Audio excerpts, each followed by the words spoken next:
السلام علیکم۔ آج کی میری یہ ویڈیو گاؤں کی ایک سیدھی سادھی لڑکی اور ہوس پرست آفیسر کی عبرت اثر کہانی ہے۔ 9ویں جماعت اچھے نمبروں سے پاس کر لی تو امی ابو بہت خوش ہوئے۔ مجھے نئی کلاس میں جانے کی بہت خوشی تھی۔ مزید یہ کہ امی نے چھٹیوں میں ماموں جان کے ساتھ گاؤں بھیجنے کا وعدہ کیا تھا، لیکن یہ وعدہ اچھے نمبروں کے ساتھ مشروط تھا۔ کچھ نجی وجوہات کی بنا پر امی اپنے میکے نہیں جاتی تھیں۔ میں اپنے ہوش سنبھالنے کے بعد پہلی دفعہ جا رہی تھی، تبھی پھولیں نہ سماتی تھی۔ چھٹیاں ہوتے ہی ماموں لینے آ گئے اور ہم گاؤں روانہ ہو گئے۔ دوران سفر تمام راستہ سوچتی جا رہی تھی کہ وہاں کے لوگ کیسے ہوں گے۔ ان دنوں دنیا کے نشیب و فراز کو میں اچھی طرح سمجھتی نہیں تھی۔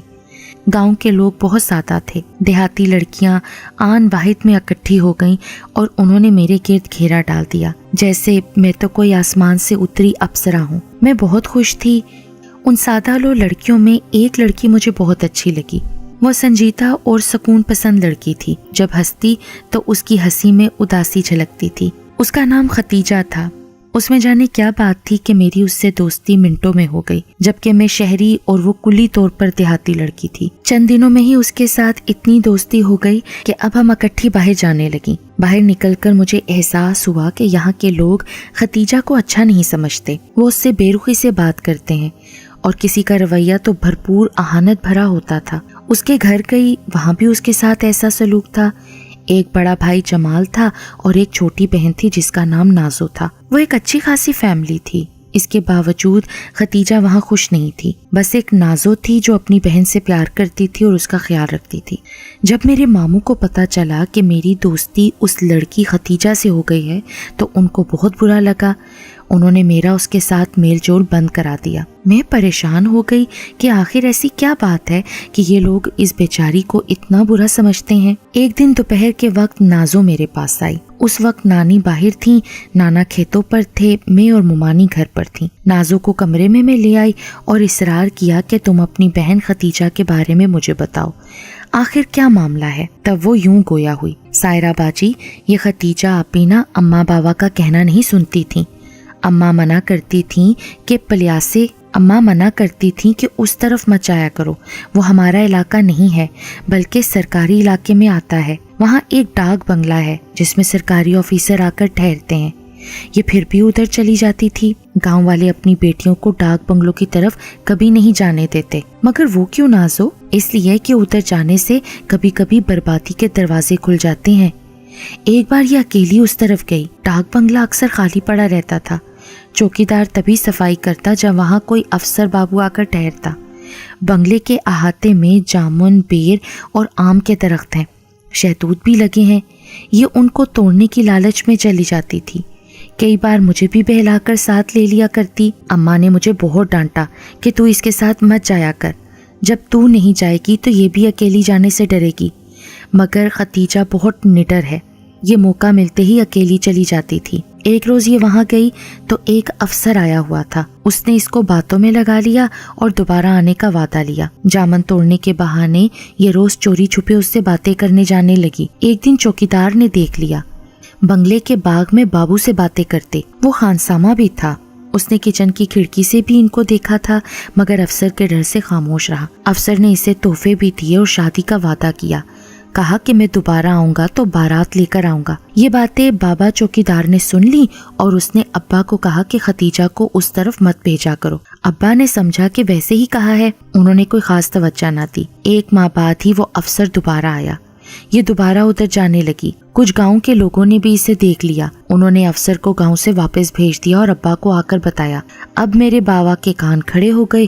انہوں نے آپی کو خوب مارا، دھمکیاں دیں، مگر وہ افسر جاتے جاتے آپی سے وعدہ کر گیا کہ میں ضرور آؤں گا، تم میرا انتظار کرنا۔ وہ بابو تو چلا گیا، مگر میری بہن کی زندگی برباد ہو گئی۔ 1 سال تک وہ نہ آیا۔ یہ اس کی آس میں جیتی مرتی رہی۔ دن رات اس کا انتظار کرتی تھی۔ صرف مجھ سے ذکر کرتی تھی کیونکہ میں کسی سے آپی کی باتیں نہیں کہتی تھی۔ گھر والے آپی کی شادی کرنا چاہتے تھے مگر یہ سنتی ہی نہ تھی۔ اپنے منگیتر سے لڑتی اور اس کو گھر آنے سے منع کرتی، جس پر تائی خفا ہو گئی کہ ابھی سے یہ حال ہے، جب بہو بنے گی تو کیا کرے گی۔ تائی اب طرح طرح کی باتیں بھی بنانے لگی۔ گاؤں والے بھی آپی سے بدظن تھے۔ یہی وجہ ہے کہ لوگ ختیجہ آپی کو اچھا نہیں سمجھتے اور ان سے صحیح طرح سے بات نہیں کرتے۔